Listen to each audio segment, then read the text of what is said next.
This is Hannibal here from the Hannibal TV.com. Just finished an interview with former WWE and WWE NXT superstar Tyler Rex earlier tonight, who is one of the guys that Rick Bassman brought into the business. And he had some interesting stories, particularly about CM Punk and John Cena and the tragic loss of his brother. It was actually better than I expected. I wasn't that familiar with him, but I was happy in the end that I did the interview. I suggest you check it out. And tomorrow at 1 p.m. Eastern, the interview I am most excited about this week, and there's a lot of great ones coming up this week. Boss Rutan, the UFC Hall of Famer. I've been wanting to talk to him for a long time. It's finally happening Monday, 1 p.m. Eastern, Tuesday, 6 p.m. Eastern, cheerleader Melissa. Wednesday, Teal Piper will be joining me. Thursday, Guy Mesger, former UFC fighter. Lots of great stuff coming up in the daily wrestling news, which is what I'm here for. Smackdown did a 0.55 rating on Friday night. Other than that, there's not a lot of news. I'm going to go through the Variety report on wrestling's decline. But before I do that, I want to thank a good friend of mine, the Metal Maniac, who I interviewed last week about his friendship with Jimmy Snuka. He sent me this 100% Hawaiian coffee, 2 bags of it, that I'm drinking out of the Hannibal TV mug, which if you go into the description of this video, you can find the link to our merchandise store or find it at thehannibaltv.com. There's a lot of great merchandise. And if you send me a picture of you holding up one of my mugs or wearing one of our shirts, anything like that, or one of our fanny packs, which I've been wearing the Hannibal TV fanny pack in the gym, and they're very useful, by the way. And yeah, if you do weed, if you smoke weed, you can keep your weed in the fanny pack. But yeah, I highly suggest people check out our merchandise store. But let me get into this report from Variety on the reasons why U.S. viewers stopped watching professional wrestling. This has been all over the wrestling news this week. So number one, at 30%, they found that the fans that stopped watching find wrestling more cartoonish now than when they liked it. We've seen now they've used giant squids. They've had sharks eating people, all sorts of really goofy stuff that they've done in like the past years, 2020 stuff that I've seen.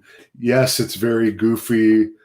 The whole thing with the Fiend with the goofy mask on. And when he doesn't have the mask on, he's Bray Wyatt. And then you hear stories like that one that came out earlier this year of a kid getting beat up at school for wearing a Fiend shirt. I remember in the 90s, the late 90s, it was actually considered cool to wear an NWO or Austin 316 shirt in school. And speaking of Austin, Jazz made some accusations against Austin this week in an interview I did with her about some rumors she had heard about them. I don't have control over what people say about people. If Steve Austin ever wants to do an interview with me and tell his side of the story, I'll be happy to have Steve Austin on. Okay, the reason number 2 for the decline at 29%, so only 1% less than reason number 1, that it was too cartoonish, is storylines are not as good or as interesting as in the past. Well, that goes without saying. Not only are storylines not as good, but the wrestlers don't sell the storylines. So you can have like an active storyline with Dominic Mysterio and Seth Rollins, where Rollins reportedly took Rey Mysterio's eye out and Dominic's trying to get revenge. Then Dominic will go and do an interview with, I don't know, Sports Illustrated and say that after their SummerSlam match, they hugged and that Seth, Rey, and him sat down and put the match together. You have guys like Drew McIntyre continuously breaking kayfabe, saying that everyone's like a family backstage. They don't sell the storyline, so you can't buy into it because they don't allow you to suspend your disbelief. In MMA, they do a lot better at selling feuds. And yeah, not all MMA feuds are legitimate. Some people are good at selling fights. Reason number 3, characters are not as good.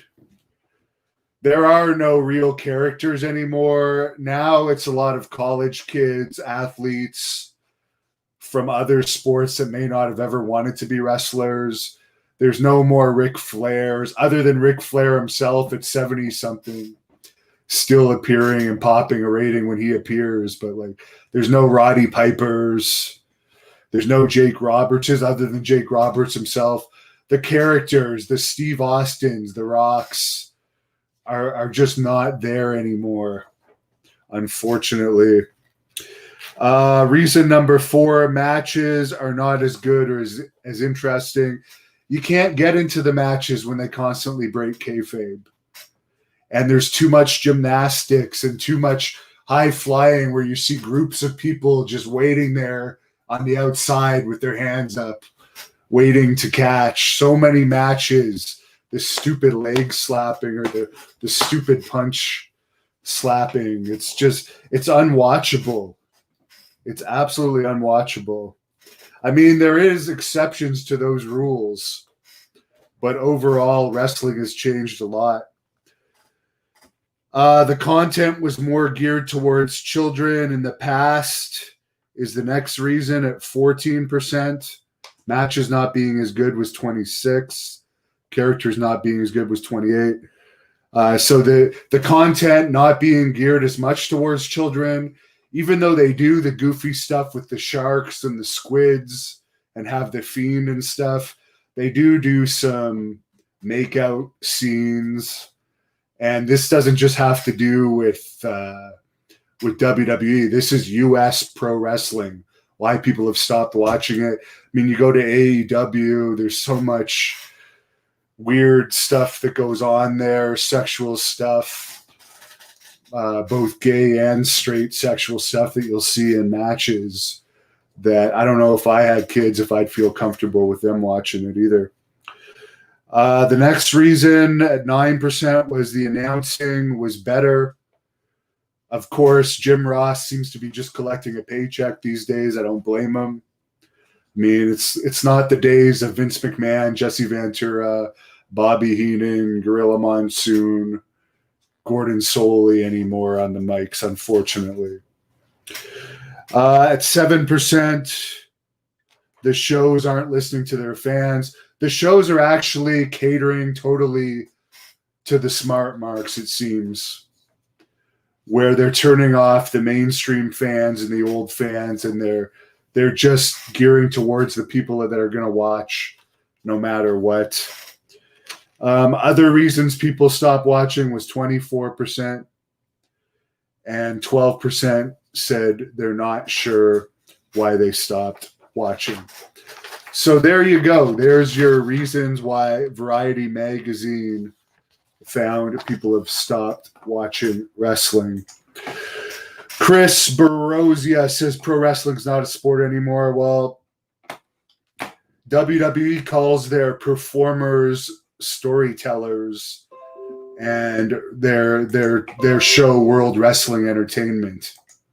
So it's not wrestling. Yeah, it's World Storytelling Entertainment. They tell stories. It looks choreographed. They don't keep kayfabe. A lot of them don't even look like they could beat up a high school kid. let alone a grown man of average size as I get ready to go to my run.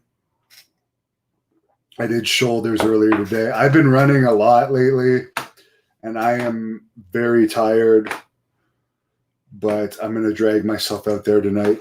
Big Brother Thunder says there's too many pay-per-views and no real build-up to the main events. There's too much content.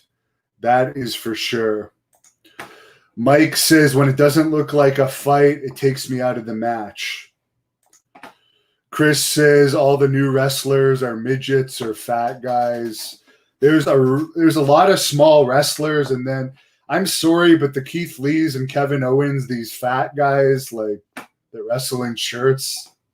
As a real athlete myself, I don't know. I just can't get into it. They just look like fat guys with shirts. I have zero interest. By the way, for the people that want to just watch my full live interviews as well as some custom other content, subscribe to my Devon Nicholson channel.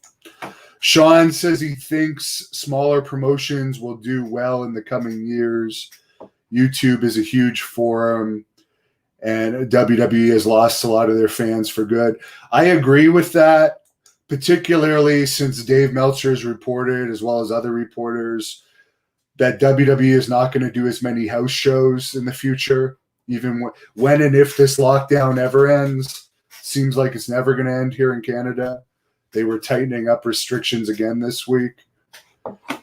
But if WWE stops doing house shows, for instance, in this area, or does them even less frequently, obviously more of the wrestling fans are going to go to Great North Wrestling events to get their live wrestling fix. So it could be good.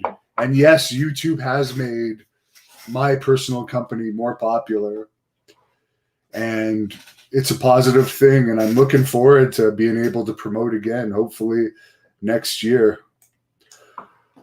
Travis has been watching wrestling since 1984, but stopped watching a long time ago. He finds it's more cartoonish. Mr. Tavers says wrestling in the 70s looks like construction workers and people's uncles. I don't think Billy Graham looked like a construction worker. There was more manly looking wrestlers in the 70s, and they kept kayfabe better in the 70s. But I was not born in the 70s. I was born in the 80s. So I'm no 1970s wrestling expert. Jason says there's too much overexposure in wrestling, too many pay-per-views. The matches look like rehearsed stunts. That's because the matches are completely rehearsed and memorized. Billy Williams hasn't watched in almost 20 years due to lack of good matches, and it's not being presented as a legitimate sport anymore. It's been about 15 years for me, other than I will watch certain stuff on YouTube or Twitter if something big happens, or if someone asks me to review something. Chris says all of the wrestlers are interchangeable now, very few distinct personalities. That is an excellent point, Chris. There is no real distinct personalities anymore in wrestling. GG79 says not enough big guys. I remember, like, when I was young, I always thought a wrestler would be someone that your average person would not want to fight. The type of guy that if you walked into a room, you would know this person was somebody special, but it's not like that anymore. WWE has too many championships. God, there's got to be over 20 championships. They're meaningless. Sean Wood says AEW is garbage. I haven't been impressed with anything I've seen from AEW. Mr. Taver says construction workers had muscles and were broader. That's what he meant by saying that. The uncle-looking wrestlers were the heels. So, yeah, as I said, I'm no expert on the 70s wrestling, other than I'm a fan of the Sheik and Billy Graham. Bruno, of course, was one of the greats. But yeah, that's my news for today. Looking forward to my interviews in the coming weeks. Subscribe to this channel, and you're going to find out the notifications on when we go live with interviews.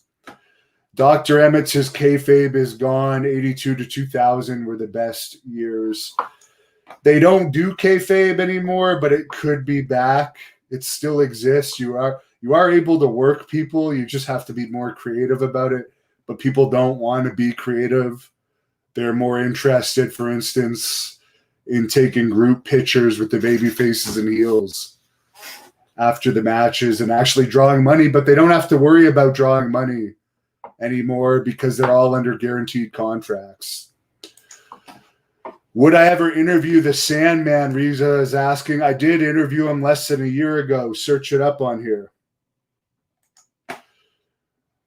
What do I have zero respect for Rusev. If you're asking me about Rusev, for the angle that he allowed his wife to participate in, I don't even want to talk about him or be asked about him. I think he's a total loser. Choppy71 says they don't even try to make it seem legit anymore. Well, there are going to be some legit matches on this channel starting in October. The Blood Hunters Forest of Fear is coming, and I really am looking forward to seeing some good old-fashioned ass-kicking and wrestling again. GG79 says, thank you for my interview with the Warlord. It was one of my best shoots. You're welcome. He's a great guy. Have a good night, everybody. I'm heading off for my run.